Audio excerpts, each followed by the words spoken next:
Very good morning everyone. तो आज हमारे साथ हैं डॉक्टर कृष्णा, जिन्होंने इस बार ऑल इंडिया रैंक 35 अचीव की है। तो हम डॉक्टर साहब से उनका एक्सपीरियंस जानेंगे और all India institute of Ayurveda में उन्होंने काय चिकित्सा विभाग क्यों चुना, इसके बारे में जानेंगे। तो सबसे पहले डॉक्टर साहब, आपने अपनी प्रिपरेशन कब से स्टार्ट की थी? सबसे पहले नमस्ते, मेरा नाम कृष्णा मोनगढ़ी है। तो जैसे कि प्रिपरेशन एक्चुअली मैंने 4th ईयर से स्टार्ट किया था। लेक्चर्स वगैरह किए थे तो थोड़ा पढ़ा भी था, पर एक्चुअल प्रिपरेशन जैसे बोल सकते हो कि वक्त दे के पढ़ाई करना, तो मैंने इंटर्नशिप के फर्स्ट 6 मंथ के बाद शुरू किया। तो डॉक्टर साहब, रिवीजन को लेकर बच्चों का बहुत सवाल आता है, तो उनके बारे में आप क्या कहना चाहिए कि रिवीजन को कैसे रखना चाहिए और वो कितना इंपॉर्टेंट है उस प्रिपरेशन फेज़ के दौरान?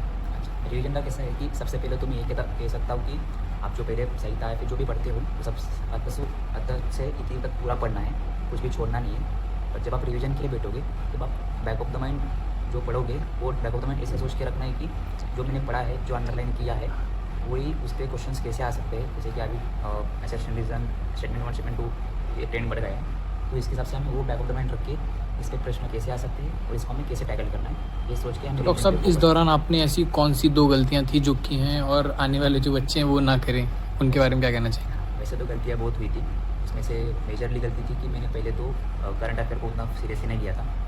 पर आप करंट अफेयर अच्छे से पढ़े, उसको सीरियसली लें और सवाल इजी होते तो आंसर्स इजीली हैंडल हो जाते। दूसरा ये था कि मैंने जो क्वेश्चन सॉल्विंग मतलब MCQ सॉल्विंग जो था वो मैंने लेट से शुरू किया। मुझे उतना क्या बोलते हैं उसको, ये नहीं था कॉन्फिडेंस या फिर उतना मैं अवेयर नहीं था कि इसको इम्पोर्टेंट देना चाहिए। पर यस, मैंने लेट से शुरू किया, पर देर नहीं हो, पर ज़्यादा से ज़्यादा MCQ सॉल्व कीजिए, उससे कॉन्फिडेंस बढ़ता है। तो अभी जो आने वाले नए एस्पिरेंट हैं उनके लिए फिर आप क्या कहना चाहेंगे, जो अभी इस साल एग्ज़ाम देने वाले हैं उनके लिए? सबको लगता है कि मैं जो पढ़ता हूँ वो याद में रखना चाहिए, याद में रहना चाहिए, स्मृति अच्छी होनी चाहिए। तो उसके लिए आचार्य ने ही बोला है, आचार्य सुश्रुत ने, तो बुद्धि मेधा कर जो बोलते हैं हम, जैसे कि सतत अध्ययन वाद परतंत्रावलोकनम तद्विद्या तद आचार्य स्व बुद्धि मेधा करोगना। तो सतत अध्ययन मतलब बार बार पढ़ना रहना है, कंटिन्यूटी रखनी है स्टडी में। वाद मतलब सबसे डिस्कशन करना है, जूनियर कलीग सीनियर सबसे। परतंत्रावलोकन मतलब एक के साथ अलग अलग टॉपिक्स पढ़ने हैं, अलग अलग रेफरेंस पढ़ने हैं। और तद्विद्या आचार्य स्व मतलब संहिता को ही पढ़ के संहिता को सेवा देना है।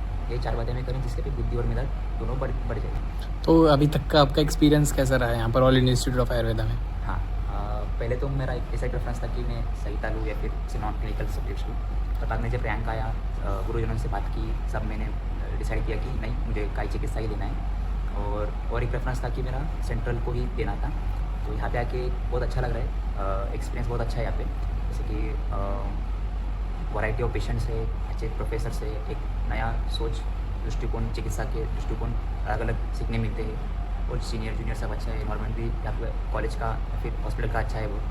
तो एक नया दृष्टिकोण आपको मिल सकता है यहाँ से। ठीक है, thank you so much doctor साहब।